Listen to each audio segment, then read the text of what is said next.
I'm Steve Sladaritz. I'm an acting improviser, and I think it's time for a cup of coffee.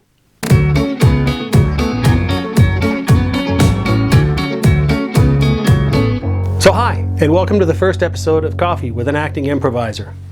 I wanted to start today with the beginning, where everybody starts. Because when I first started acting, one of the first questions that I had was, when can I call myself an actor? Acting is one of those rare career fields where you can go into it and almost never work, but still be an actor. Working being defined by actually being cast in anything. When can we call ourselves actors? Is it when you get your first gig? The first time you step on a stage? First time you get in front of a camera? Is it when you get your agent? Is it when you get your manager? Or is it actually when you manage to make it in all the way up and make SAG? And you're an AFTRA, or you're ACTRA, or you're equity, those union marks. That is to some people the actual benchmark that we should measure ourselves by. But I tend to disagree with that. But couldn't any of those be right? I mean, logically, you could say, I'm not a real actor until I'm actually acting, right? I mean, I should be on stage or in front of a camera, doing the job, before I call myself an actor.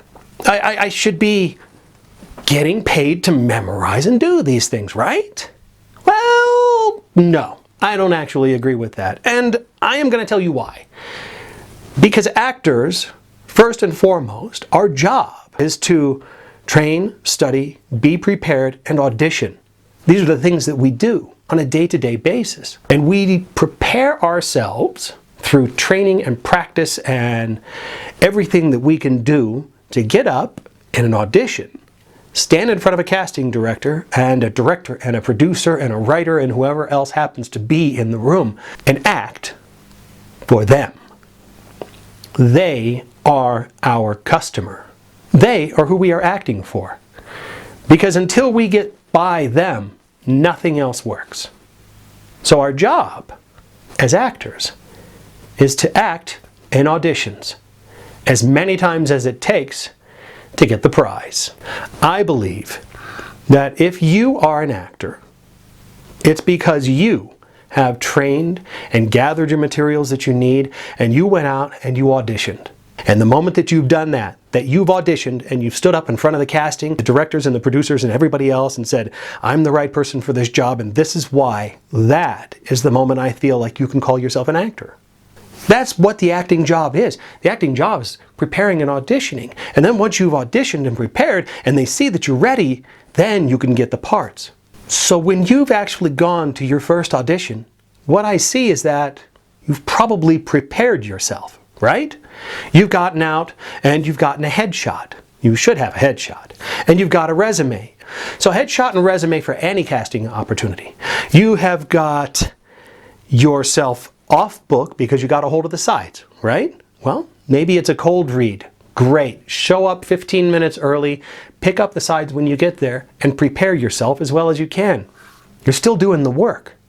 Can you research the role before you get there? Do you know the play or the television series or the genre of the television series? Can you look at anything that's going to inform you, and that's a word you're going to hear a lot about, inform you on your character, about how things get played, about how to speak, about your pacing, your timing. Are you allowed to have pauses, or do you need to power through this thing like it's a procedural drama on television? Watch one of those. There's a very little break between one line and the next. They power through that thing so that they can get everything in. It's impressive, but you need to know that and be prepared for that.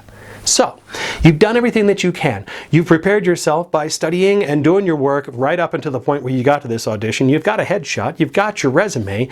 You've studied the part as well as you can. Even if it's a cold read, you managed to show up early so you could get a hold of the sides and do that. And you have done everything that you can to understand the genre and the type and the style of thing that you're going to be doing. Now you do your audition. Steve, I kind of don't have all that stuff in spades. I mean, I got a couple of those things, but I don't have a monologue and I haven't had time to research and I didn't understand a lot of this stuff. I mean, what about me? Do I still count? What about you? Well, of course you do.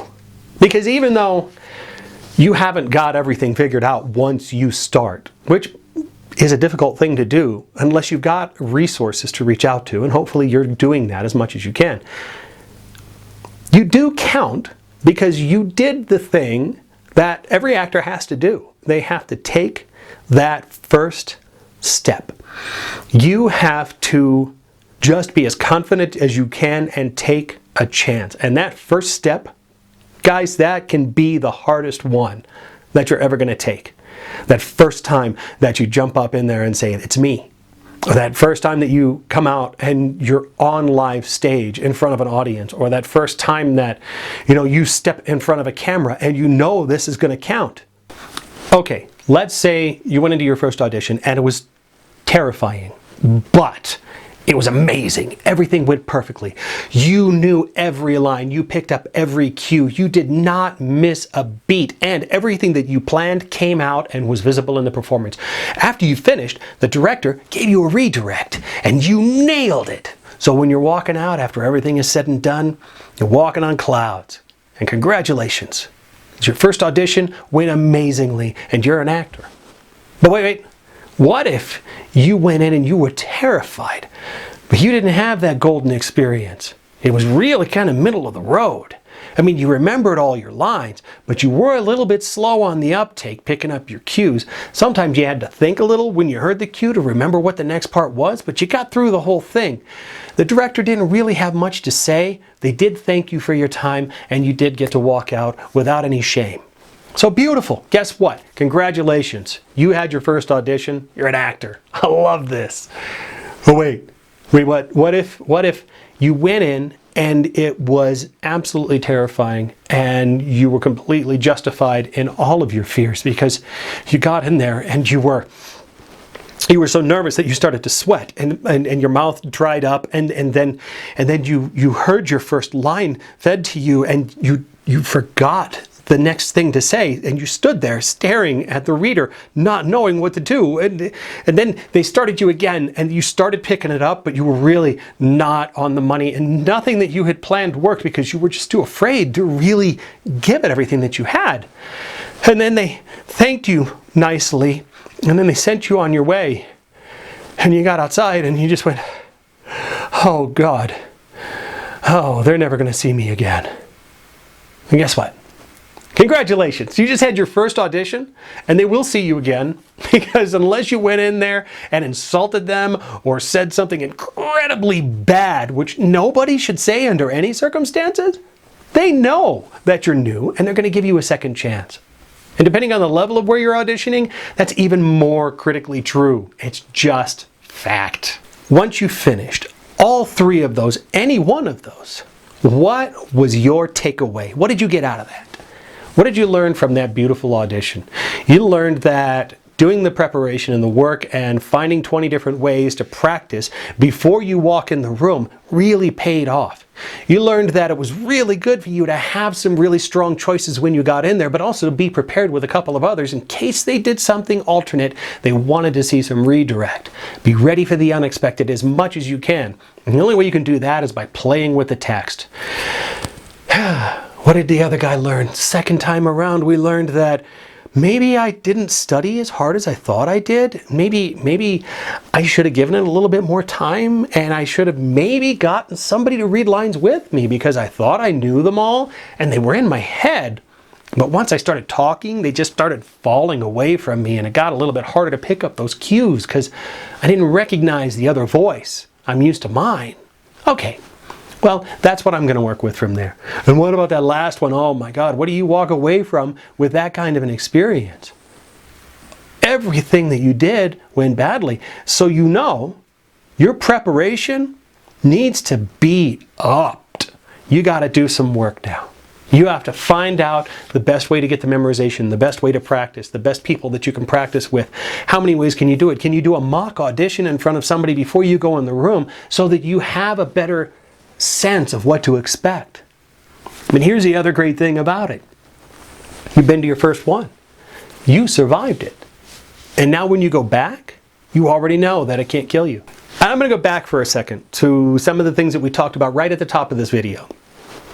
We mentioned things that some people think make you an actor, whether or not you've been cast on stage, whether or not you've been on stage and been in a show, whether you've been on television or in a film, or if you had a Fiverr, or if you have an agent, or if you have a manager, or maybe if you are in SAG-AFTRA or Equity or ACTRA.